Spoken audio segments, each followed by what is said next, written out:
शेकडो तरुणींचे फोटो, अश्लील मेसेज, मुलींचं रेट कार्ड, हजारो पानांचा दस्तऐवज, ईमेल्स, काही कोडवर्ड आणि इतर मोठ्या साहित्याचा या दस्तऐवजमध्ये समावेश असलेली ही नेमकी एपस्टीन फाईल नेमकी आहे तरी काय? आणि या फाईलमुळे अमेरिकेत एक भूकंप आलाय आणि त्याचे हादरे संपूर्ण जगामध्ये बसतायत.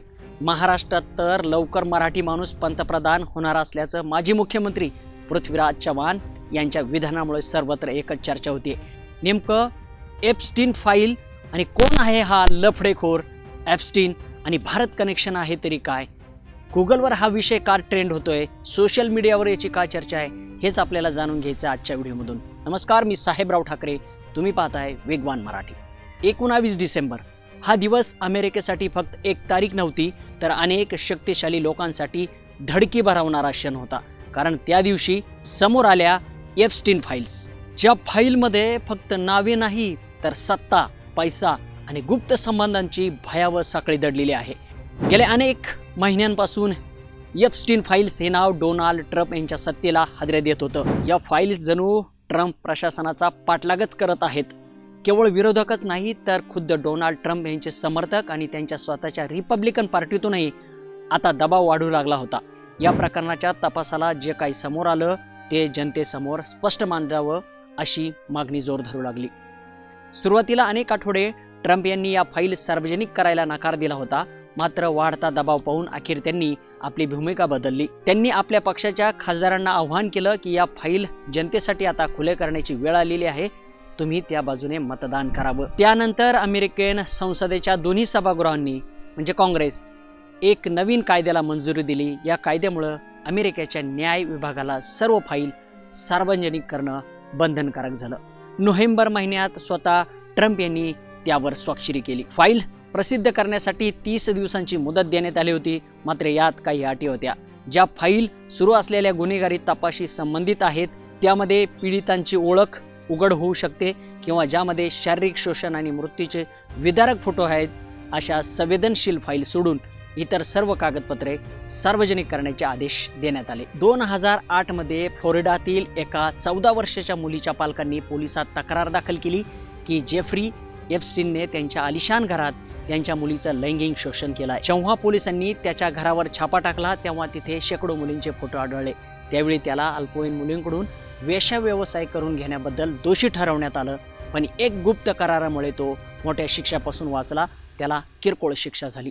11 वर्षानंतर म्हणजेच 2019 मध्ये एपस्टीनवर पुन्हा एकदा अल्पवयीन मुलींची मानवी तस्करीचा आणि लैंगिक शोषणाचे मोठं रॅकेट चालवल्याचा आरोप झाला. पण या प्रकरणाचा खटला सुरू असतानाच तुरुंगात असताना त्याचा मृत्यू झाला. सरकारनं याला आत्महत्या म्हटलं, पण आजही जगभरात त्याच्या मृत्यूवर अनेक संशय व्यक्त केले जात आहेत. या दोन मोठ्या तपासादरम्यान अमेरिकन तपास यंत्रणा म्हणजे FBI पुराव्यांचा एक प्रचंड मोठा साठा मिळाला. 2025च्या एका रिपोर्टनुसार FBI कडं 300 गिगाबाईटपेक्षाही जास्त डिजिटल डेटा आणि इतर भौतिक पुरावे आहेत. यामध्ये पीडितांचे जबाब, साक्षीदारांच्या मुलाखती आणि एपस्टीनच्या वेगवेगळ्या ठिकाणाहून जप्त केलेल्या वस्तूंचा समावेश आहे.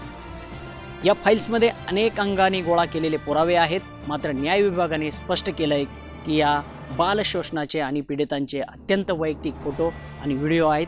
हे फोटो किंवा पीडितांची ओळख उघड करणारी माहिती सार्वजनिक केली जाणार नाही.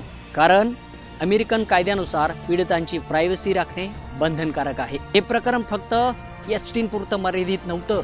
त्याची प्रेमिका आणि मुख्य सहकारी हिस्लेन मॅक्सवेल हिला सुद्धा 2021 मध्ये मुलींची तस्करी करण्याच्या कटात दोषी ठरवण्यात आलंय. या दोघांविरुद्ध अनेक दिवाणी खटले आजही प्रलंबित आहेत. एपस्टीन फाईल 19 डिसेंबर रोजी उघड करायची होती. खासदारांचे बहुमत झाल्याने ट्रम्प यांनी त्यावर स्वाक्षरी केली होती आणि एपस्टीन फाईल जगासमोर येण्याचा मार्ग मोकळा झाला. जेफ्री एपस्टीन हा अब्जाधीश होता, पैशावाला होता, गडगंज पैसा. अल्पवयीन मुलींचं तो ट्रॅफिकिंग करायचा असा त्याच्यावर आरोप आहे. तो मुलींना आपल्या हाय प्रोफाईल क्लायंटकडे पाठवायचा. नंतर त्या मुलींचं शोषण केलं जायचं. अनेक मुलींनी जेफ्री एपस्टीनवर खळबळजनक आरोप सुद्धा केले होते. त्यानंतर एपस्टीन फाईल्सबाबत मोठे खुलासे होत आहेत. जेफ्री एपस्टीन आणि ट्रम्प यांच्यात सोशल रिलेशन असल्याचंही या फाईलमधून समोर आलंय. 1990च्या दशकात आणि 2000च्या सुरुवातीला जेफ्री एप्स्टीन आणि ट्रम्प यांच्यात चांगले मैत्रीपूर्ण संबंध होते.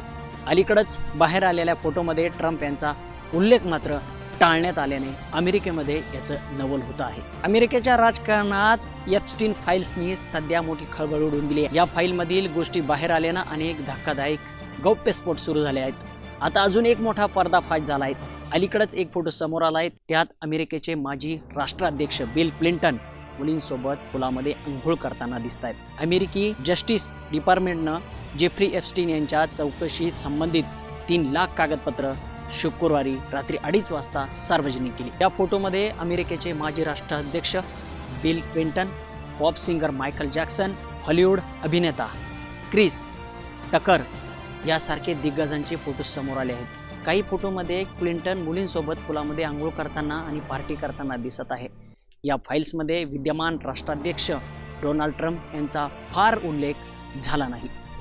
थोडक्यात सांगायचं तर या फाईल्स म्हणजे जगातील सर्वात प्रभावशाली लोकांच्या काळ्या कर्तृत्वाचा कच्चा चिठ्ठा आहे, जो आता हळूहळू जगासमोर येत आहे. या अमेरिकन फाईल्स आणि आपल्या भारताचा आणि महाराष्ट्राचा संबंध काय, तर यावर महाराष्ट्राचे माजी मुख्यमंत्री पृथ्वीराज चव्हाण यांनी सांगितलं होतं की 19 डिसेंबरला काहीतरी खूप मोठं घडणार आहे.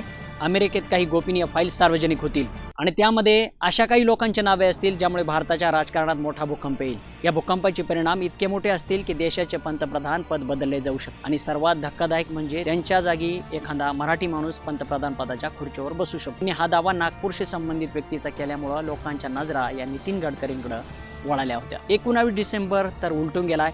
अमेरिकेने काही फाईल्स सार्वजनिक केल्या. त्यात बिल गेट्स आणि मायकल यांच्या संबंधित फोटो समोर आले आहेत. पण पृथ्वीराज चव्हाण यांनी म्हटल्याप्रमाणे कोणत्याही मोठ्या भारतीय नेत्याचे नाव अद्याप थेट या सॅम किंवा सेक्स किंवा चाइल्ड ट्रॅफिंग रॅकेटमध्ये समोर आलेलं नाही आहे. परंतु भारताच्या राजकारणात एप्स्टीन फाईल्सने मोठा भूकंप आणणार अशी शक्यता माजी मुख्यमंत्री पृथ्वीराज चव्हाण यांच्या वक्तव्यावरून समोर येत आहे. मोदी ऑन बोर्ड असा संदर्भ देत चव्हाण यांनी मोठा बॉम्ब गोळा टाकलाय. त्यांनी भारताचे पेट्रोलियम मंत्री हरदीप सिंग पुरी यांचं नाव घेत मोठा खुलासा केलाय. आता एप्स्टीन प्रकरणात केवळ अंशतः पुरावे समोर आले आहेत. अजून या प्रकरणात मोठे धक्कादायक खुलासे होतील. त्यासाठी कदाचित आणखी काही आठवडे वेळ लागू शकतो असंही चव्हाण म्हणाले. काही राजकीय विश्लेषकांच्या मते पृथ्वीराज चव्हाण हे स्वतः अमेरिकेत शिकले आहेत. त्यांचे तिथल्या घडामोडींवर बारीक लक्ष आहे. त्यामुळे त्यांनी केलेला हा दावा केवळ हवेत गोळीबार नव्हता, तर त्यांना मिळालेली काही गुप्त माहितीचा तो भाग असू शकतो. मात्र जोपर्यंत या फाईल्समध्ये भारतीयांचं नाव येत नाही तोपर्यंत हा दावा केवळ एक शक्यताच राहणार आहे. तुम्हाला काय वाटतंय, भारतीयांचं यामध्ये नाव येऊ शकतं का? व्हिडिओ जर आवडला तर लाईक करा आणि चॅनलवर नवीन असाल तर सबस्क्राईब करा.